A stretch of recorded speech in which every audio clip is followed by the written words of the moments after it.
ஓம் சாந்தி. வெற்றி நம் கையில் என்ற தொடரில் இன்றைக்கி நம்ம பார்க்க போகிறது ஒரு அவ்யக்த முரளியில் பாபா சொல்லியிருக்காங்க. வலை போல் என்னென்ன விஷயங்களில் நம்ம பிராமண ஆத்மாக்கள் மாட்டிகிட்டு இருக்கிறாங்க, அதுலேருந்து எப்படி வெளியில் வரலாம் அப்படின்னு தான் பாபா இந்த முரளியில் சொல்கிறாங்க. எப்படி இந்த மனித உடலில் கர்மேந்திரியங்கள் இருக்குது இல்லைங்களா, கண், காது, இதெல்லாம் எவ்வளோ சின்னதாக இருக்குது. ஆனால் இதனுடைய வலையானது ரொம்ப பெருசாக இருக்குது, ரொம்ப பறந்து இருக்குது, பறந்து விரிந்து இருக்குது அப்படின்னு பாபா சொல்கிறாங்க. இந்த சிலந்தி பார்த்திங்கன்னா எவ்வளோ சின்னதாக இருக்குது. அது சின்னதாக இருந்தாலும் அதனுடைய வலை எவ்வளவு பெருசாக இருக்குது. அதே போல் கர்மேந்திரியங்கள் அவ்வளவு பெரியதாக இல்லை, ஆனால் அதனுடைய வலையானது ரொம்ப பெருசாக இருக்குன்றார். நாம் அந்த வலையில் மாட்டிகிட்டு இருக்கிறோன்னு தெரியாமலே நம்ம நிறையா பேர் அந்த வலையில் சிக்கிக்கிட்டு இருக்கிறோம் அப்படின்னு பாபா சொல்கிறாங்க. இது ஒரு மந்திர வலை அப்படின்னு சொல்கிறார். எப்படி ஒரு மந்திரம் செய்வாங்க, அதுபோல் இது ஒரு மந்திரமான ஒரு வலை. இந்த வலையானது நம்முடைய ஈஸ்வரிய மயக்கத்திலிருந்து, ஈஸ்வரிய மரியாதையிலிருந்து நம்மை மயக்கம் போட செய்து விடுகிறது அப்படின்னு பாபா சொல்கிறாங்க. இந்த வலையிலிருந்து வெளியில் வந்த ஆத்மாக்கள் அந்த வலையில் மாட்டிகிட்டு இருக்கக்கூடிய எவ்வளோ ஆத்மாக்களுக்கு புரிய வைத்தாலும், உணர வைத்தாலும், அங்கே மயங்கி கிடக்கக்கூடிய ஆத்மாக்களுக்கு எந்த மாதிரியான உணர்வு ஏற்படும் அப்படின்னு பாபா புரிய வைக்கிறாங்க. இந்த ஸ்தூல ரூபத்தில் யாராவது மயக்கம் அடைஞ்சிருக்கிறாங்க அப்படின்னா அவங்கள எவ்வளோதான் நம்ம அசைச்சாலும், எவ்வளோதான் புரிய வச்சாலும், இல்லை பெரிய ஒரு ஒலியை எழுப்பினாலும், ஒரு சவுண்டு அவங்க காதில் அது போய் விழுறதில்லை அப்படின்னு சொல்கிறாரு.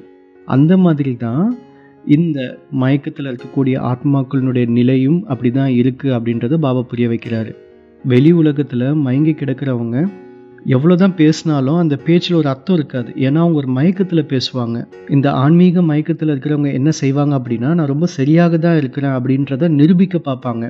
நிறைய பேசுவாங்க, ரொம்ப விளக்கத்தை தருவாங்க அப்படின்னு பாபா சொல்கிறாங்க. ஆனால் அவங்க கொடுக்கக்கூடிய அந்த பேச்சில், அந்த விளக்கத்தில் அர்த்தம் இல்லாமல் இருக்கும் அப்படின்றத பாபா புரிய வைக்கிறாரு.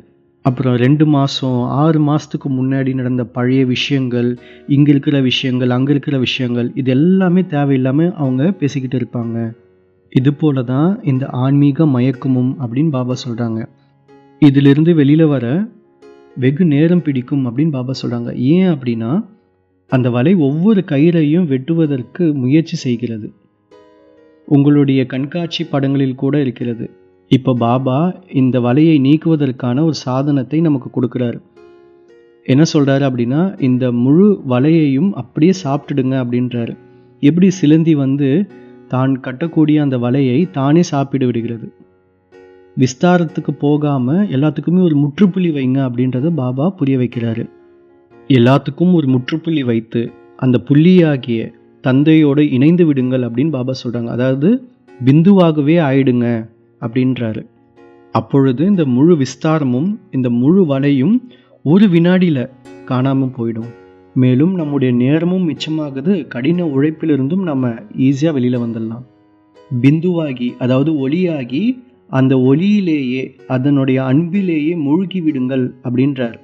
பாபா கேட்குறாரு, யோசிச்சு பாருங்க, அந்த வலையில் மயங்கி போகிற அளவுக்கு ஸ்திதி இருக்கிறது நல்லதா, அல்லது பிந்துவாகி, அதாவது ஒளியாகி அந்த ஒளியிலேயே ஒன்றிணைந்து விடுவது நல்லதா அப்படின்னு பாபா கேட்குறார். பாபாவினுடைய விருப்பம் என்ன? பாபாவினுடைய விருப்பம் என்னன்னா, அவரோட அன்பிலேயே நம்ம மூழ்கி விடுவது. எப்போ நம்ம பாபாவினுடைய அன்பில் மூழ்கி போகிறோமோ, அப்போது இது போல வலையிலிருந்து நாம் சுலபமாக விடுபட்டு விடலாம். நல்லது. ஓம் சாந்தி.